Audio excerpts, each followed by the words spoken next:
There's no vaccine at all. No drains. Turtle years, not our years. Right.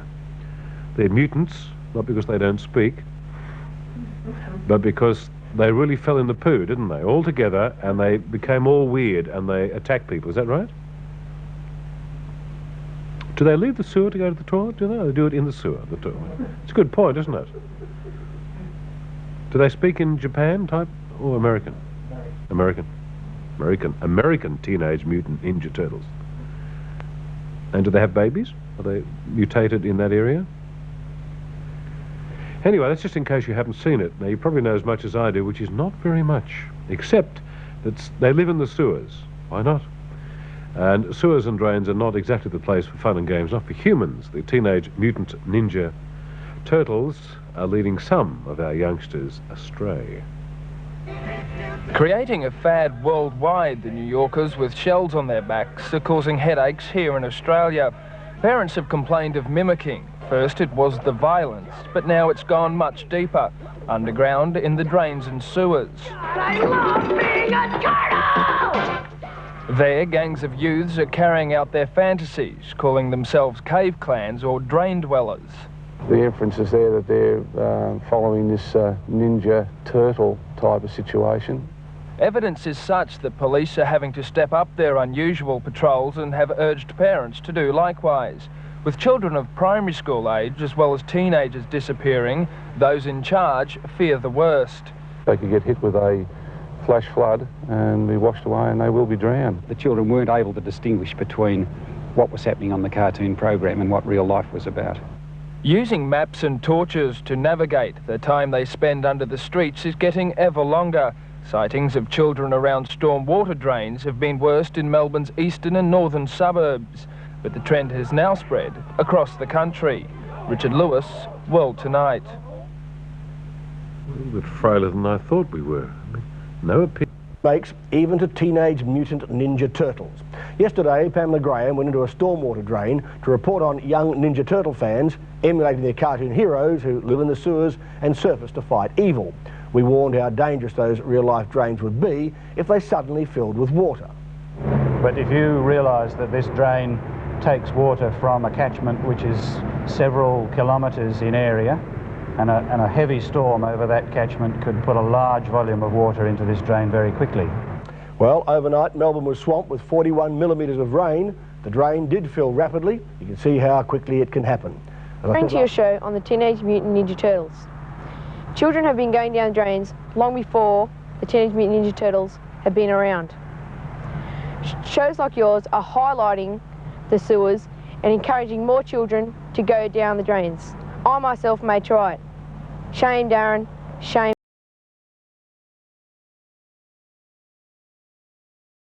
Disappearance brought an angry response from police because of the dangers in going down drains. The search was centred around the Paran main storm water drain, which takes in South Yarra, Toorak, Armidale and Paran. The two boys, aged 12 and 13 from St Albans, told school friends they were going to stay overnight in the drains. An idea slammed by police. Well, it's quite dangerous, and in actual fact, if they do get, for instance, a dose of this, the gases that are in the sewerage system and the stormwater system, they can actually, take 2 or 3 seconds and they're dead. Size small, black cotton winch header. The kilometres of drains and sewers were a logistical nightmare for police. The search for the two boys began late last night after it was discovered they hadn't been to school and had failed to return home by about 10 p.m. Melbourne Water emergency crews were called in to start searching the drains about 1 this morning. We've gone through areas with lots of cobwebs and the like, which perhaps demonstrate no one's been through there. Then a breakthrough.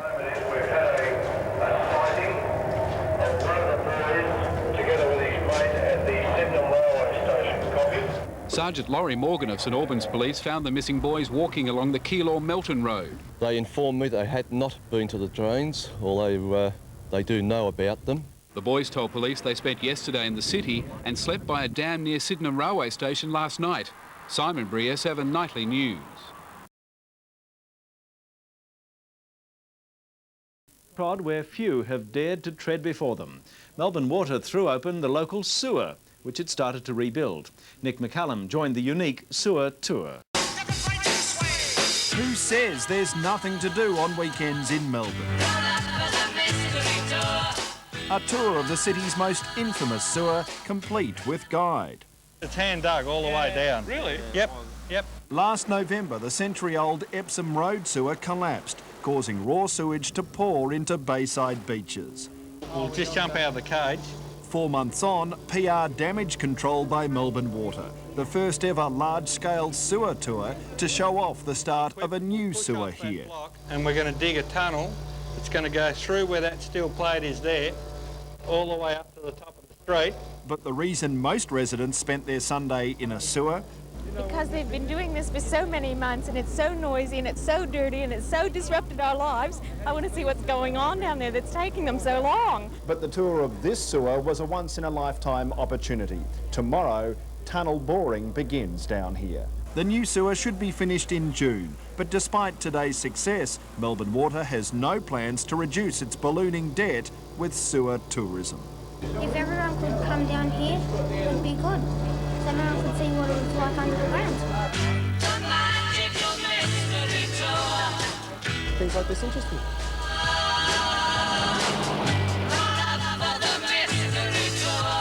Nick McCallum, National 9 News.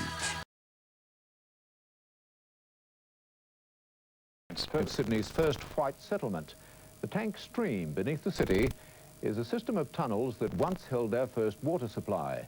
For many years, it was all but forgotten. Now it's been restored as a vital part of our heritage. The old maps and drawings show it plain and clear. A fine freshwater stream flowing into Sydney Cove. It's why Australia began at this place.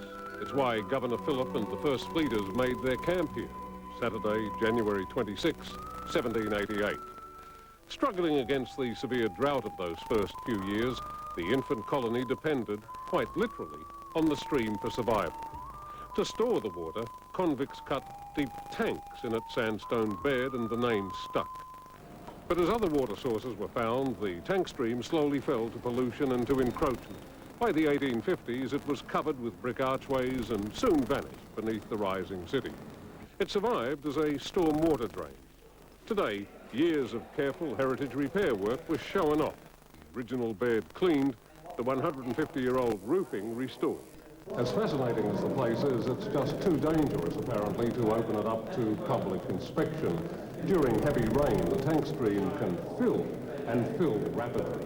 Deep beneath the city it nurtured, with only 1 or 2 pointers to its existence, the tank stream is still important.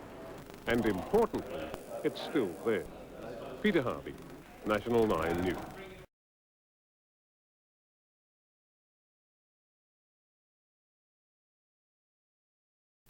The historic tank stream, which flows under Hunter Street, has just received a $300,000 repair job. Most of the money has been spent replacing stonework.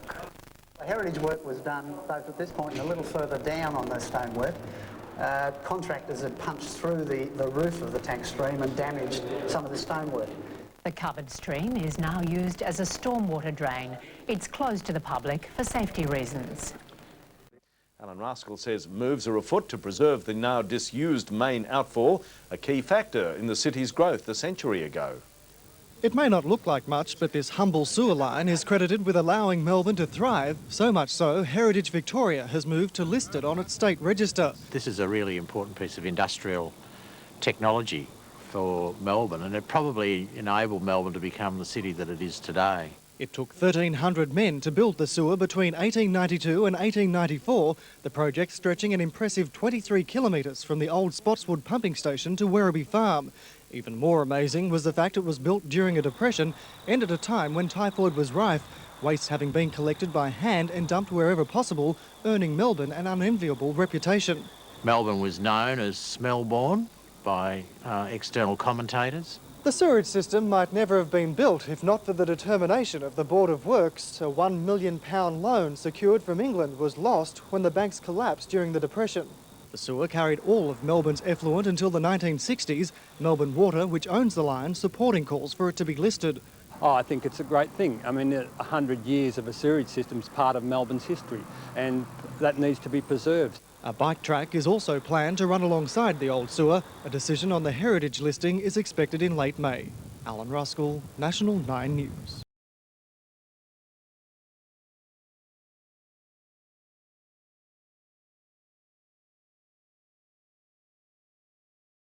Came swiftly for the old Balmain power station.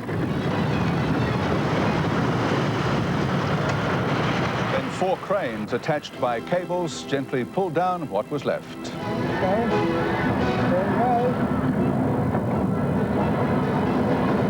An apartment complex will now be built in its place.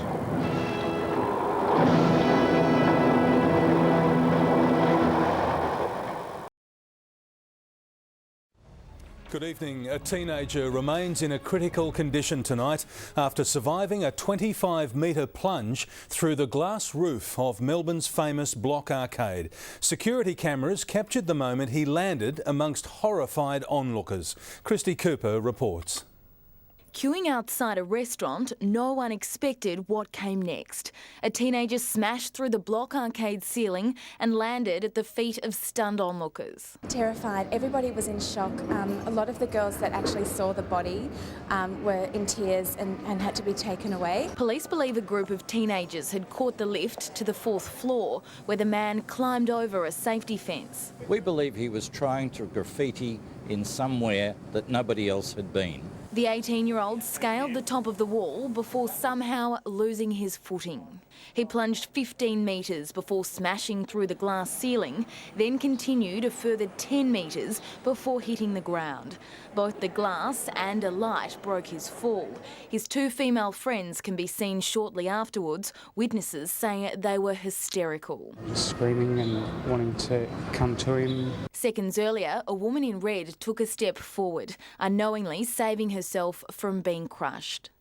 The young man may have survived the 25-metre fall, but he's far from okay, currently fighting for his life in the Royal Melbourne Hospital. Centre management hopes other teenagers will learn from his mistakes. He put himself at severe risk. He had to climb into places that he simply shouldn't have been. Christy Cooper, 7 News.